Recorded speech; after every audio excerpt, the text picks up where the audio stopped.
O governo anunciou mudanças na semana passada no programa Casa Verde Amarela, lançado em 2020 no lugar do Minha Casa Minha Vida. Entre as principais medidas estão redução da taxa de juros e ampliação do teto do valor dos imóveis. Para entender um pouco melhor essas mudanças, eu converso ao vivo com o ministro do Desenvolvimento Regional, Rogério Marinho. Ministro, muito obrigado pela sua presença. O senhor está aí nos nossos estúdios em Brasília. A gente vai falar da Casa Verde Amarela, claro, mas também de outros assuntos. Mas é claro, é importante começar com a Casa Verde Amarela e principalmente, como essas novas regras, ministro, se adequam a essa necessidade que o governo demonstra e o país precisa muito de cortar gastos para enfrentar o momento difícil. Bom, Márcio, primeiro é dizer que nós estamos fazendo mais com menos recursos, né? Nós temos uma crise fiscal no país que começa em 2015. Naquela oportunidade, o nosso orçamento na área da habitação chegava a 15 bilhões de reais por ano. Para vocês terem uma ideia, esse ano nós estamos com 400 milhões de reais para a faixa 1, que é aquela faixa, aquele segmento das pessoas que são mais fragilizadas do ponto de vista econômico. Então, nós reformulamos o programa desde o ano passado e fizemos um novo avanço que foi anunciado na semana anterior, onde nós estamos diminuindo as taxas de juros, né, do programa habitacional, que é financiado pelo Fundo de Garantia por Tempo de Serviço. Nós temos hoje a menor taxa de juros da história do programa, 4,25% para a região norte e nordeste do país e 4,50% para as demais regiões. Isso permitiu que no ano passado, por exemplo, nós pudéssemos comemorar o fato de que cresceram em 25% as contratações na região Nordeste, 14%, 13,5% na região Norte e 12% no Brasil como um todo. Porque com essa diminuição de taxa de juros, nós incluímos, tornamos elegíveis mais de 1,5 milhão de famílias que estavam fora do programa. Agregado ao fato de que, historicamente, os recursos alocados por região em função do número de habitantes, no caso do Nordeste e Norte, mais da metade desse recurso voltava para a Caixa Econômica e era redistribuído para regiões com melhor poderio econômico. No ano passado, praticamente não voltou o recurso e a totalidade dos recursos foi aplicada na região Norte e Nordeste do país. Essa é uma mudança essencial. Não, perfeito. Ministro, só cortar o senhor aí rapidamente para pegar esse ponto da redução das taxas de juros que o senhor bem lembrou. Está entre as novas regras do FGTS, está entre as novas regras do programa da Casa Verde Amarela. Quer dizer, cotistas do FGTS terão menores taxas de juros.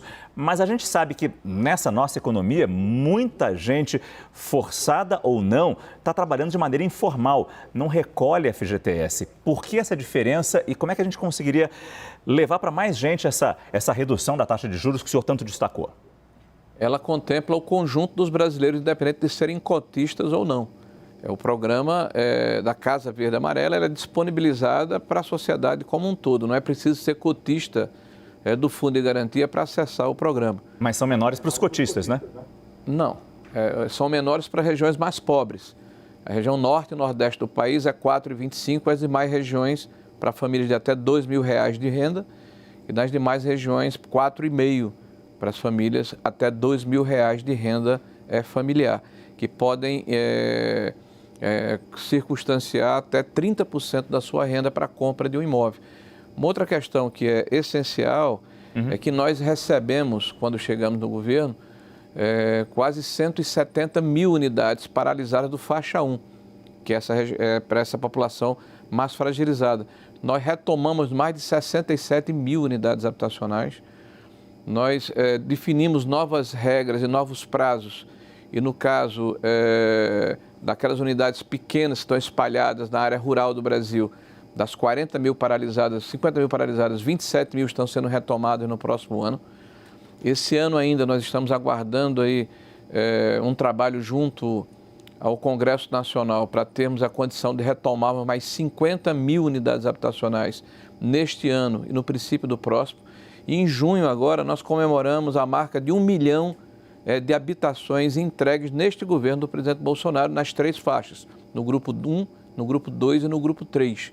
Estabelecemos também parceria com os governos do Estado, governos de Estado, para permitir que o cidadão que tem interesse de adquirir um imóvel não precise dar entrada, porque já há um subsídio em torno de 20%, né, dentro do programa Casa Verde Amarela e nós estamos agregando esforços, inicialmente com 10 estados brasileiros e algumas cidades de grande porte, para que os estados nos propiciem terreno, infraestrutura e até um aporte financeiro para diminuir ainda mais a necessidade desse aporte inicial e a diminuição das prestações ao longo do tempo.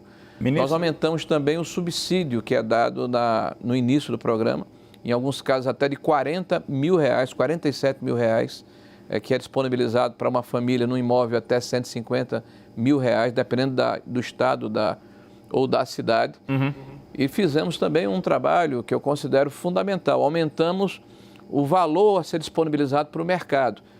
Isso foi uma negociação com o CODEFAT, que é o Conselho do Fundo de Garantia, que vai nos permitir um aumento de 55 a 56 bilhões de reais por ano para 67 bilhões de reais ao longo dos próximos 3 anos, isso ano a ano.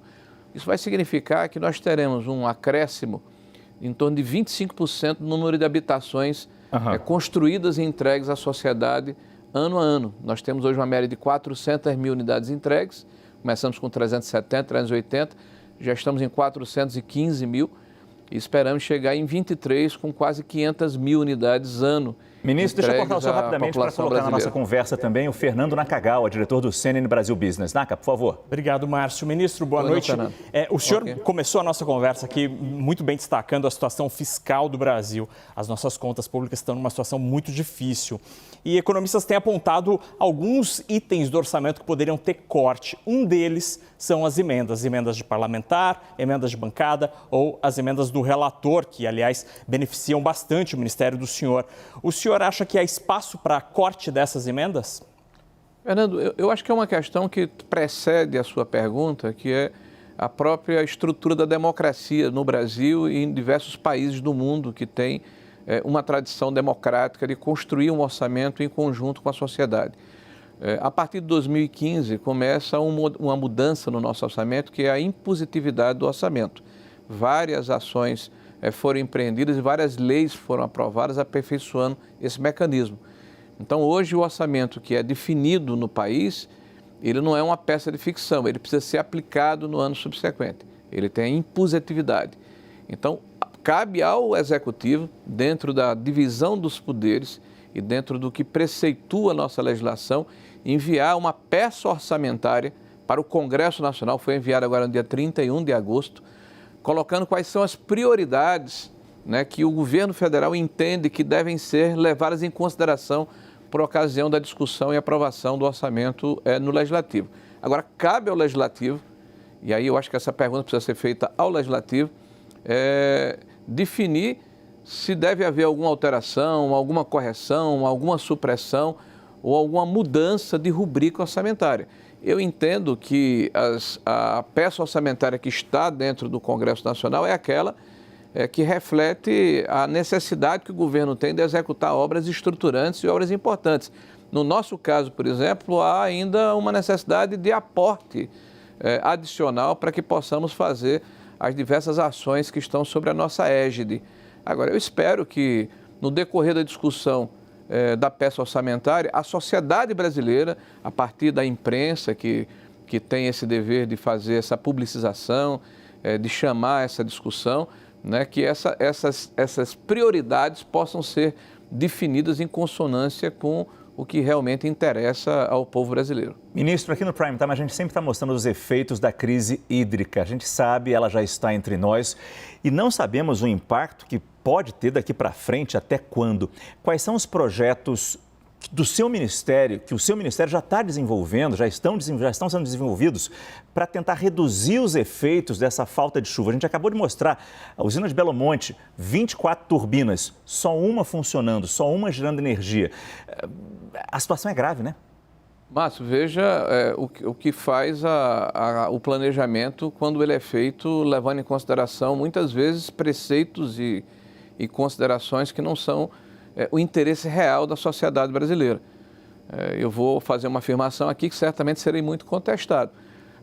Nos últimos 20 anos, as grandes obras de infraestrutura, no caso hídrica, né, das grandes hidrelétricas que foram construídas no Brasil, foram a fio d'água em função das pressões dos ambientalistas, daqueles que acreditavam que havia necessidade de se preservar trechos de florestas, mesmo que houvesse a compensação ambiental.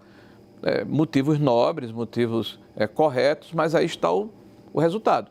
Você tem uma usina que custou mais de 40 bilhões de reais, né, e que só gera energia 6 meses por ano, porque não tem reservatório, né? Então, essa foi uma discussão que aconteceu há mais de 20 anos e nós estamos sentindo os efeitos dela hoje. Então, todas as ações no sentido de aumentar e diversificar a nossa matriz energética, há um prazo de maturação. Então, ao longo dos anos, e esse ano também, nos anos anteriores, o Brasil tem feito um esforço, e aí eu falo Estado brasileiro, de diversificar sua matriz e retirar essa dependência da questão hídrica, porque o regime de chuvas tem se alterado muito no Brasil nos últimos 20 anos. Nós estamos passando por o período mais seco dos últimos 91 anos, desde que começou essa aferição. Okay.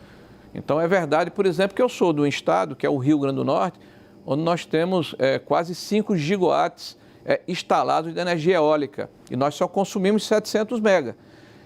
O Nordeste brasileiro já produz quase 11 a 12 gigawatts. É mais ou menos a produção no ápice da maior hidrelétrica brasileira, fora Xingó, que é a de Itaipu, que são 14 gigas no seu ápice, né? Então, nós temos hoje todo um esforço no sentido de diversificar essa matriz com térmicas a gás, com térmicas alternativas, com cavaco de madeira, né? Essa questão da energia eólica, da energia solar, fontes alternativas que possam suprir a nossa necessidade e, ao mesmo tempo, diminuir a nossa dependência da questão hídrica. Para e passo, o nosso Ministério tem feito um esforço no sentido de definir a água como o fator mais importante do desenvolvimento do nosso país. A nossa maior crise do ponto de vista ecológico, sem dúvida nenhuma, é a falta de tratamento de esgotos para quase 100 milhões de brasileiros. E falta de água tratada para mais de 35 milhões de brasileiros. Então, isso acarreta para a nossa população uma mortalidade infantil muito alta, uma pressão sobre o nosso sistema de saúde, a má distribuição dos recursos hídricos, uma falta de hierarquização na definição da outorga da água. Então, nós vamos apresentar agora em outubro uma proposta de um novo marco hídrico. Nós estamos chantando agora em outubro, na Jornada das Águas, dois importantes fundos de revitalização de bacias hidrográficas, uma do Furnas, Rio Grande, e outro do Parnaíba, São Francisco, em função da capitalização da Eletrobras. Esses 2 fundos juntos vão permitir um aporte de mais de 8 bilhões de reais ao longo dos próximos 10 anos no tratamento de esgotos dos perímetros dessas bacias hidrográficas, na destinação adequada do resíduo sólido, na sustentabilidade das populações que moram no perímetro, uma série de ações que estão sendo empreendidas no sentido de preservar o que a gente tem de mais importante, que são as águas brasileiras. E, consequentemente, a saúde das pessoas na questão do esgoto, que o senhor bem disse. Desculpa se eu quase cortei o senhor por diversas vezes. Ministro Rogério Marinho, do Desenvolvimento Regional. Muito obrigado pela sua entrevista aqui no nosso CNN Prime Time. Agradeço também a Fernando Nakagawa. Boa noite, ministro. Boa noite a vocês. Obrigado pela oportunidade. Foi um prazer.